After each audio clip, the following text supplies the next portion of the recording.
Taxation in Bangladesh, বাংলাদেশের কর বিধি থেকে আজকে আমরা মূল্য সংযোজন কর বিবরণীর 3 নম্বর ক্লাসটা করব। এর আগে আমাদের মূল্য সংযোজন কর বিবরণীর উপরে দুইটা ক্লাস হয়েছে। প্রথম ক্লাসে আমরা যাবতীয় নিয়ম নিয়ে আলোচনা করেছি, আর দ্বিতীয় ক্লাসে আমরা 1 নম্বর ম্যাথটা সলভ করছি। 1 নম্বর ম্যাথটা আমাদের 1 নম্বর ম্যাথের পাশাপাশি আরো 3টা ম্যাথ, 1 নম্বরের নিয়মে আমাদের শীটে আরো 3টা ম্যাথ হোমওয়ার্ক দেওয়া হয়েছে। এই 3টা ম্যাথ যদি কারোর পড়তে কোনো প্রবলেম হয়, অবশ্যই আমাদের হোয়াটসঅ্যাপ নাম্বারে মেসেজ দিয়ে ম্যাথটা গুলো সলভ করে নিতে পারবেন। যার যেখানে প্রবলেম হবে হোয়াটসঅ্যাপ নাম্বারে মেসেজ দিবেন। এই যে 1 নম্বর হোমওয়ার্ক, 2 নম্বর হোমওয়ার্ক এবং 3 নম্বর হোমওয়ার্ক, 1 নম্বর করার পর আমরা এই 3টা ম্যাথ কমপ্লিট করব। আজকে আমরা 2 নম্বর ম্যাথটা কমপ্লিট করব।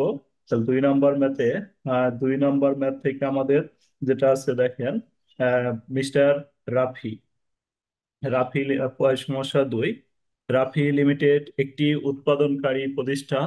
2023 সালের 30 জুন সমাপ্ত বছরের জন্য উক্ত কোম্পানি উৎপাদন ও বিক্রয় সংক্রান্ত তথ্যাবলী নিম্নে প্রদত্ত হলো।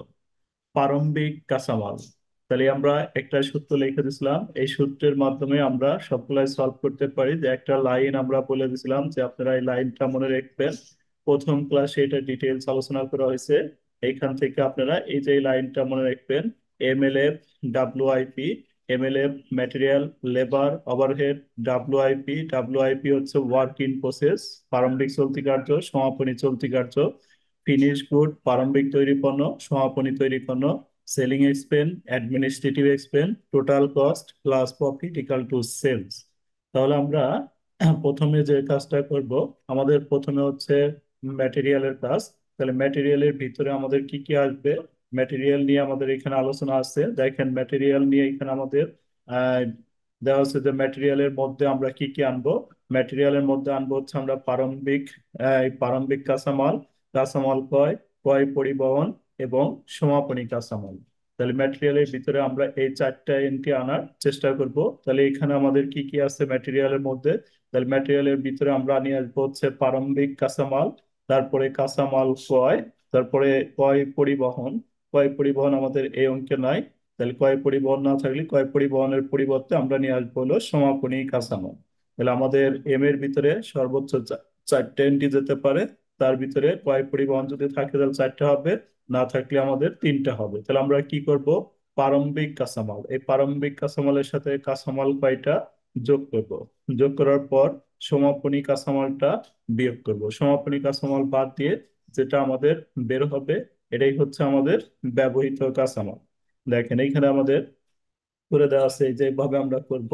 এখানে 2023 সাল দিব। রাফি লিমিটেড মূল্য সনদ কর বিবরণী 2023 সালে 30 জুন সমাপ্ত বছরের জন্য প্রারম্ভিক কাঁচামাল লিখবো। এর সাথে কাঁচামাল কয় কয় দুইটা যোগ করে নিচে নামাইলাম, বাদ সমাপনী কাঁচামাল।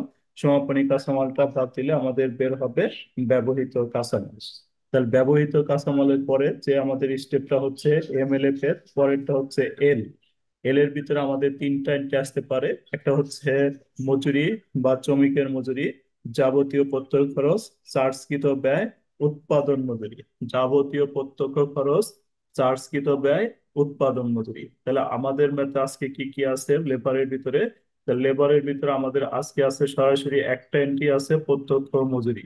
আমরা ব্যবহৃত কাঁচামালের সাথে প্রত্যক্ষ মজুরিটা যোগ করব। যোগ করে আমাদের যেটা হবে এটাই হচ্ছে আমাদের মুখ্য ব্যয়, সরাসরি একটাই আছে। তাহলে একটা এন্ট্রি আমরা সরাসরি ফাইনাল করে যোগ করব, যোগ করে যেটা বের হবে এটা হচ্ছে আমাদের মুখ্য ব্যয়। মুখ্য ব্যয়ের পরে আমরা যেটা লিখবো এটা হচ্ছে আমাদের কারখানা ও পরিব্যয়। তাহলে কারখানা ও পরিব্যয়ের মধ্যে এফ, এফ এর ভিতরে আমরা এখানে লিখে দিচ্ছি দেখেন, যাবতীয় পরোক্ষ খরচ, যত পরোক্ষ খরচ আছে সকল পরোক্ষ খরচ আসবে। যাবতীয় কারখানা আসবে, উৎপাদন ও পরিব্যয়, বৈদ্যুতিক সম্ভার, মেকানিক্যাল সম্ভার, আলো তাপ এবং শক্তি, কলকবজা যন্ত্রপাতির অবচয়, মেশিনের অবচয়, যন্ত্রপাতির অবচয়, কলকবজার অবচয়। তাহলে আমাদের আজকের ম্যাথটাতে কোন কোন এন্ট্রি আছে এগুলোর ভিতরে, এন্ট্রি গুলা পড়লে সাধারণত সকল অঙ্কই পারা যাবে। দেখেন আজকের ম্যাথটাতে আমাদের প্রবলেম টুতে আমাদের আজকের ম্যাথটাতে কারখানা ও পরিব্যয়ের মধ্যে আছে, কারখানা ও পরিব্যয় সরাসরি দেওয়া আছে একটা এন্ট্রি। এবং কলকব্জা যন্ত্রপাতির অবচয়। তাহলে আমরা এই দুইটা এন্ট্রি বসাবো, কল কারখানা ও পরিব্যয় এবং কলকব্জা যন্ত্রপাতির অবচয়।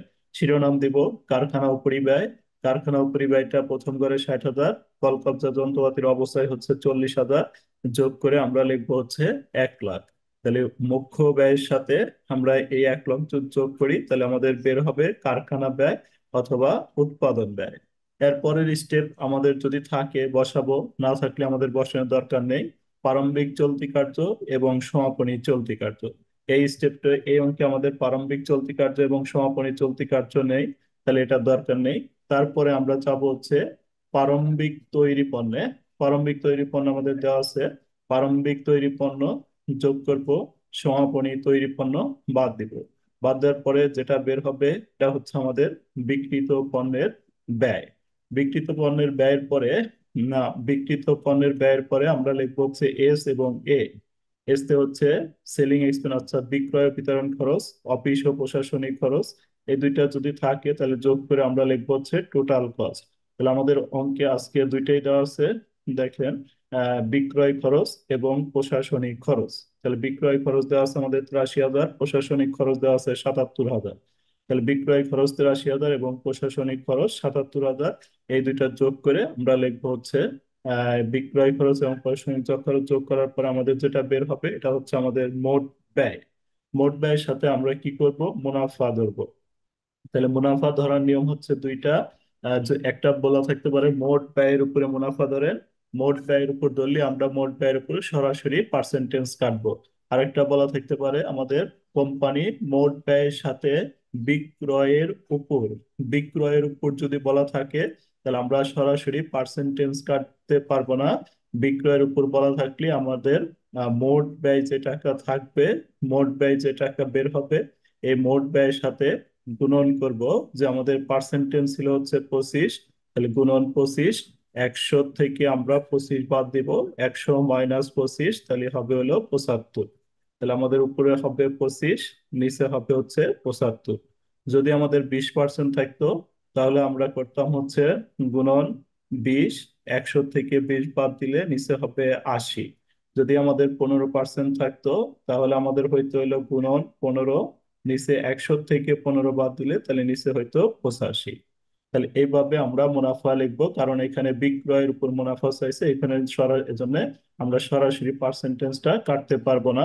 তাহলে মুনাফা লিখবো হচ্ছে মোট ব্যয়, আমাদের যেটা আছে এটা লিখবো আগে, মোট ব্যয় বিক্রয়ের উপর 25% মুনাফা, এজন্য গুণন 25 ডিভাইডেড হচ্ছে 75। তাহলে আমাদের মুনাফা বের হলো 2,50,000 টাকা। মুনাফাটা যোগ করলে আমরা যেটা পাবো এটা হচ্ছে বিক্রয় পাবো। তারপরে আমরা বের করব মূল্য সংযোজন কর। তাহলে মূল্য সংযোজন কর বের করার জন্য আমাদের বিক্রয় মাইনাস ব্যবহৃত কাঁচামাল। তাহলে বিক্রয় হচ্ছে আমাদের 10 লক্ষ টাকা, ব্যবহৃত কাঁচামাল আমাদের উপরে আছে। তাহলে ব্যবহৃত কাঁচামাল হচ্ছে আমাদের ব্যবহৃত কাঁচামাল আমাদের এখানে দেওয়া আছে, ব্যবহৃত কাঁচামাল 4,50,000। তাহলে বিক্রয় থেকে আমরা ব্যবহৃত কাঁচামালটা বাদ দিব, দিয়ে গুণন করব 15%। তাহলে আমাদের বের হবে মূল্য সংযোজন কর। এভাবে আমরা এরপরে যে হোমওয়ার্ক গুলো আছে এই নিয়মের হোমওয়ার্ক গুলা করবো। যদি কোনো সমস্যা হয় অবশ্যই কমেন্টে জানাতে পারেন, এবং পিডিএফ কপি প্রয়োজন হলে আমাদের ইউটিউবে কমেন্টে জানাতে পারেন। পিডিএফ কপি আপনাদের এই পিডিএফ কপি গুলো প্রদান করা হবে ইনশাল্লাহ।